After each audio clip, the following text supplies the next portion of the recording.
กินไปทีนี้ปรากฏว่าก้างไปขำเกาลิ้นมัน ก้างไปขำคอมันซื่อเกาลิ้นมันน่ะใต้ลิ้นมันน่ะ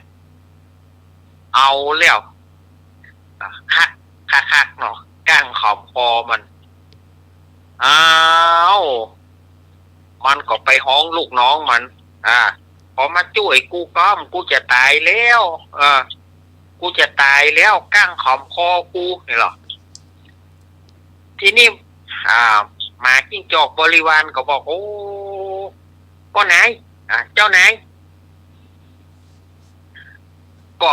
น้ำในหนองเนี่ยกะกินเข้าไปแหละก็มันบาโลงเนี่ย มันบาโลงนั่นก็เอากระถาก้างขำคอรับ3 กรัมเนอะดุดะดิดะดุดะดิตายละค่ะ อย่าเอาป้อนแหนนอนนกตื่นมาด่าของเขาได้นะคาถาป้อนแหนนนอนเนี่ยนั่น ก้างขำคอกระถาป้อนแหนนนอนนกตื่นโดยหลังถ้ำแล้วป้อนแหนนนอนอย่าเอาแห่ปักแห่กินนี่บอก ก็เนี่ยอย่างใดก็มันบาลงนะมันคำซื่อเนี่ยมันคำเกาลิ้นเขาเนี่ยกินน้ำอย่างใดก็บาลงสู้ช่วยกูหน่อยเหรอมาบริวารทั้งหลายก็พยายามที่จะเอาก้างออกจากเกาลิ้นมันเนี่ยเกากลางที่ปืนกลางมันเนี่ยปรากฏว่าหมาทั้งหลายก็เอาออกมาได้เพราะว่าเขี้ยวมันใหญ่เกินไปมันเขี้ยวซุกเข้าไปบ่ได้ ในที่สุดมันก็เลยบอกคือบริวารว่าไปเสาะหานกยางตัวนั้นมาก่อนนกยางก็อันนะปากมันเลี่ยมมันสามารถที่จะเอาก้างที่ใต้กลางเอาออกหามันก่อนมาจิ้งจอกบริวารก็ไปเสาะหาที่อยู่นกยาง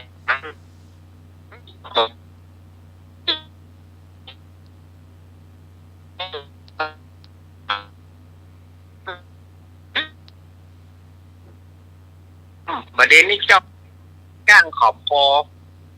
เอาออกมาได้ข้าเขาก็โจรปัญญาละหานว่าท่านเนี่ยมีจะงอยปากที่เหลี่ยมขอเอาออกคือตอนเตอร์เจ้านายเจ้าไปไผหนองนั่นนะกะก็มันคางหนองมันว่าน้ำก็ไปของมันยังมากินน้ำเพื่อเสี่ยงมันกินไปแล้วนะจนต้องมันปอกไก่อึ่งตึงมันบ่ออกก้างมันบ่ยอมลงคอ สถาญาติโยมเฮ้ยเนี่ยเนาะมันบ่ใช่ของกินตัวลู่ตัวไปกินในสิ่งที่เนี่ยเพิ่นว่ากินในสิ่งที่บ่ควรกินในที่สุดนกยางน่ะก็อินดูมันก็เลยไปหาว่าเป็นจะได้ขางนักบ่ใช่กะเนี่ยบ่ช่วยตัวเก่ามันช่วยบ่ได้แน่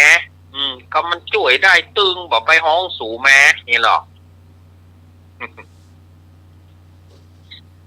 แต่แล้วบริวารเขาออกมาได้เขาเอาออกมาได้เขาบัดจ้างเอาออกบัดเดี๋ยวเนี่ยก้างขอมซื่อเก้ากลางเนี่ย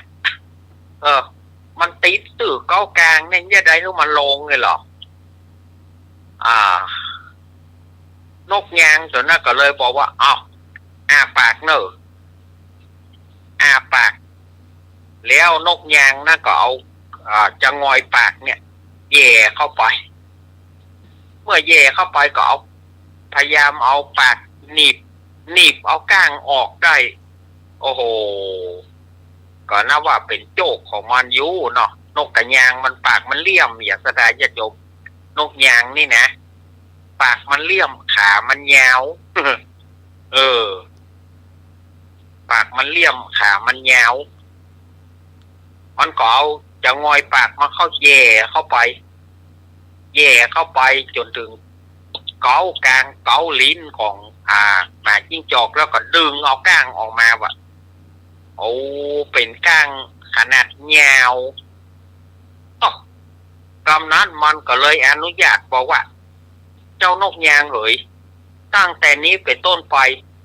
เจ้ามาหากินได้ตามสบายเตอะข้าปะคางแล้วป่าห่าอย่างสวกไปสวกบอดดีหรอป่าสวกจะได้ตัวบะจ้างกินลูกหาว่าป่าสวกดีหรอป่าวอกมันนี่สวกไปสวกบอดเอาก้างมาติดคอเอาถ้ามีเจ้านี่ตาย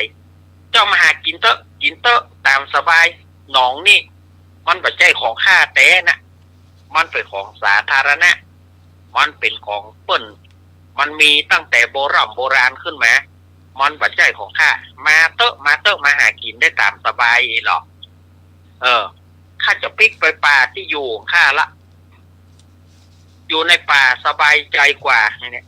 หากินปลาก็สวกปลาเพิ่นปัจจัยสวกตัวมันปัจจัยของกินตัวกินปัจจัยแล้วไปโตดป่า เนี่ยเปิดว่าเข้าตำราลำไม่ดีรำไม่ดีโทษปีโทษกลองหาว่าไปโตดป่า ตัวกินมาจ้างหรอกเนาะสถาญาติโยมอันนี้ก็แจ้งกับสถาเอามาเล่าคือสถาญาติโยมเนอะเรื่องนกเรื่องมาจิ้งจอกคางหนอง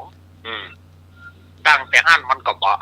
มาขางเมื่อไหร่แหมซ้ำเพราะมันได้ห้าบทเรียนโลกมันเกี้ยวแล้วก้างป่าตีคอมันก็นึกว่าหาว่าป่าตวกหาว่าป่าแกล้งมัน ป่าที่ไหนจะมาแกล้งมันเป็นเจ้าของกินตัวมันเจ้าของกินตัวเก่าหน้าสดาญาติโยมวันนี้ก็อาตมาก็จะลาเหมือนกันเนอะวันนี้เพราะว่าพรุ่งนี้เป็นวันพระวันศีลพรุ่งนี้เป็นพรุ่งนี้อาตมาก็ต้องตื่นแต่เช้าเหมือนกันแต่ว่าประมาณ3 ตี 4เนาะสถานญาติโยมโทรเข้ามามาเลยเจริญปอนนมัสการกรรมใดใครก่อคนนั้นก็รับกรรมไปคนเดียวเถอะหนอกากอมผู้แน่วัตติโลโกรัดลกไปตามกอม วันนี้ก็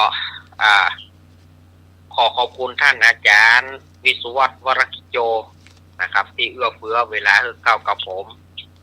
เสาร์อาทิตย์หน้าเขาค่อยว่ากันใหม่เนาะขอบคุณท่านอาจารย์สมัครยานาสีโลครับผมขอบคุณโยมพี่สมัยผู้ดำเนินรายการลุงหนุ่ยเตอร์เนอร์ผมเหมือนกันผมประธานญาติโยมทุกเสียงทุกสายเนอร์ถ้าจะได้เสาร์อาทิตย์หน้าเอาก็มาปากันใหม่เนาะวันนี้ก็ได้เล่านิทานได้อย่างของปอสมควรเก็บการเวลาวันนี้จะของ้างจะคำก่อนเสาร์หน้าปากันใหม่เนอร์ขอเจริญพรครับปัจเจกเอารบประโยชน์นั้นนะเจ้าแล้วก็ขับแก้วนะครับปีเล็กจะขับแก้วคุณภาพ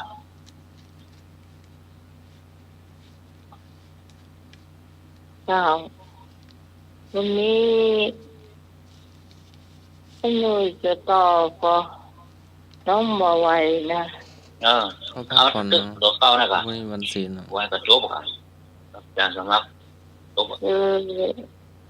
จะรับแล้วครับเอารับป่ะขอโทษที่ไว้ครับลาเลยได้ไปสบายลาก่อนครับ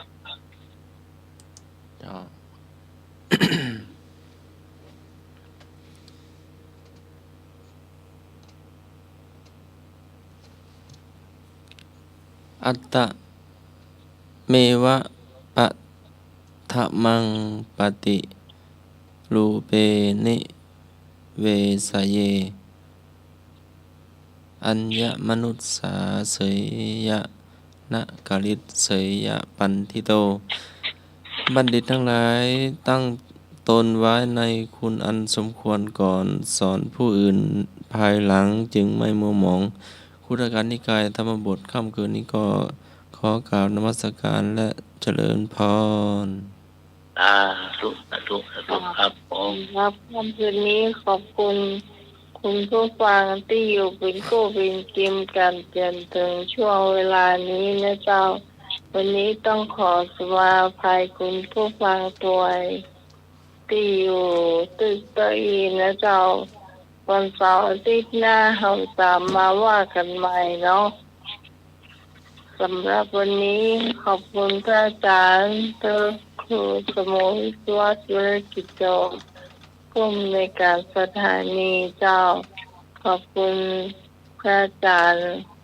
และครูเวทีการสมัครยานักศิโลเจ้า ขอบคุณแม่สว่างเมฆเจ้า ครับผ ขอบ ม คุณพี่นันเจสีพี่นันอีสมเด็จจินนะเจ้าสำหรับพระเจ้าที่สมัยสุริโยดรนะเจ้า ต้องล่ำลาคุณผู้ฟังไปก่อนบุญทักษาเทวดาคุ้มครองพระรัตนตรัยปกป้องคุณผู้ฟังที่ฟังรายการทุกคนมีแต่ความสุขความเจริญยิ่งขึ้นไปสำหรับวันนี้สวัสดีเจ้า ครับผม